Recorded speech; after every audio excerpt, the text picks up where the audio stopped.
এই ইলিশ পার্বণে মা ঠাকুমাদের হাতে আরেকটা ভীষণ জনপ্রিয় রান্না হলো ইলিশ মাছের মাথা দিয়ে কচু শাক।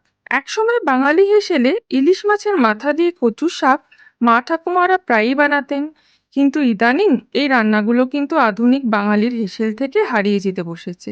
আজকে ইলিশ মাছের মাথা দিয়ে কচু শাক তৈরির পদ্ধতি দেখাবো ভীষণ সহজভাবে।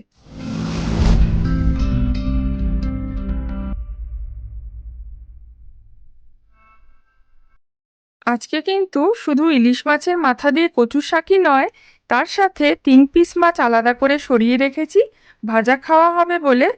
আর সাথে থাকছে অবশ্যই মাছ ভাজার তেল, গরম গরম ভাতের পাশে। মাছের মাথা আর মাছগুলোতে নুন হলুদ মাখিয়ে নিচ্ছি।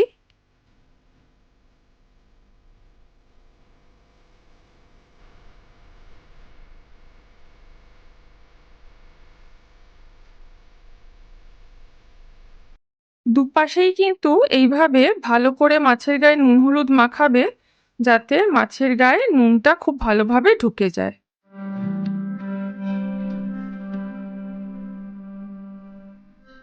কচু শাকগুলো একটা কোলেন্ডারের মধ্যে বা ঝাঁঝরি বাটির মধ্যে খুব ভালোভাবে ধুয়ে জল ঝরিয়ে রেখেছি। এবার সেটা প্রেসার কুকারে সেদ্ধ করে নেব।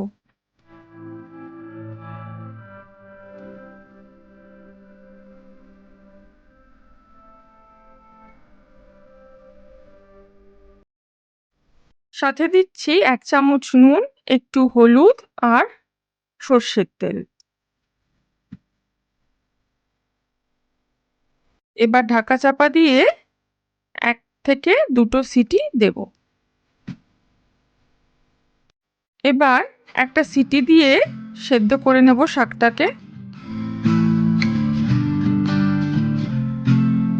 কড়াই গরম হয়ে গেছে, সর্ষের তেল দিচ্ছি।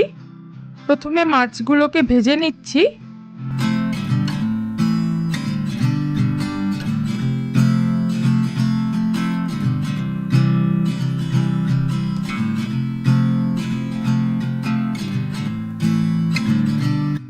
মাছগুলো দুপিঠই ভাজা হয়ে গেছে, এবার মাছ ভাজাগুলোকে তুলে নিচ্ছি একটা পাত্রে।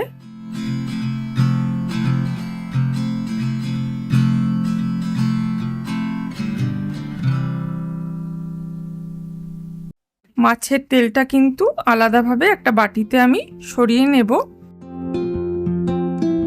দেখো, কিছুটা তেল আমি একটা আলাদা বাটিতে তুলে নিলাম।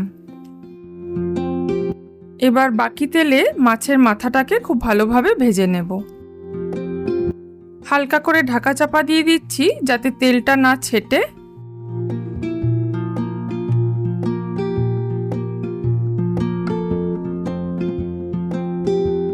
আঁচটাকে মিডিয়াম রেখে তোমরা মাছের মাথাটাকে এইভাবে খুব ভালো করে ভেজে নেবে।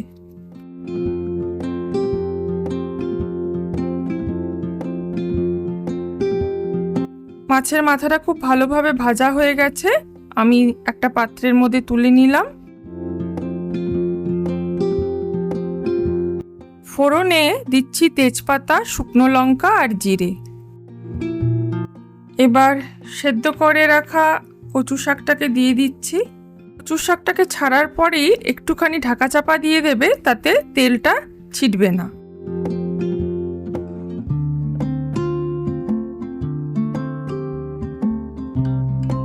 এবার সামান্য নাড়াচাড়া করে নুন আর হলুদ দিয়ে দিচ্ছি।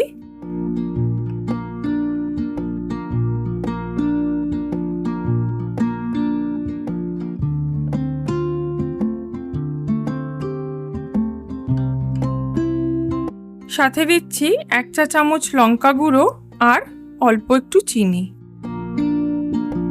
খুব ভালোভাবে খুন্তির সাহায্যে এভাবে বাড়ি মেরে মেরে কচু শাকটাকে নাড়াচাড়া করতে হবে। কিছুটা ছোলা আমি গরম জলে 1 থেকে 2 ঘন্টার মতো ভিজিয়ে রেখেছিলাম, সেই ছোলাগুলোকে দিয়ে দিচ্ছি আর সাথে দিচ্ছি চিড়ে রাখা কাঁচা লঙ্কা।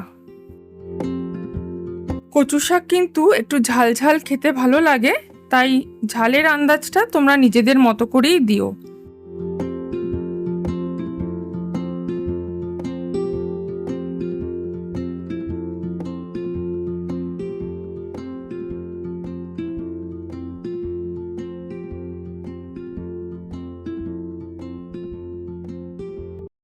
এবার ইলিশ মাছের মাথাটাকে দিয়ে দিলাম। খুন্তির সাহায্যে বাড়ি মেরে মেরে এভাবে দেখো ইলিশ মাছের মাথাটাকে আমি 2-3 টুকরো মতো করে নিচ্ছি।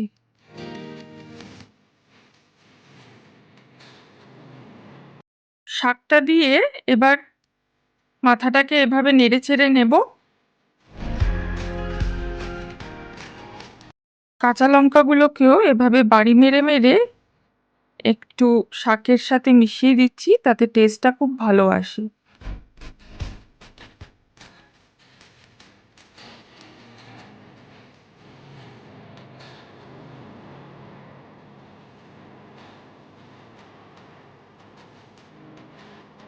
শাকটা খুব ভালোভাবে নাড়াচাড়া হয়ে গেলে কড়াইতে দেখো এভাবে মণ্ডর মতো তৈরি হয়ে যাবে, তখন বুঝবে শাকটা রেডি হয়ে গেছে।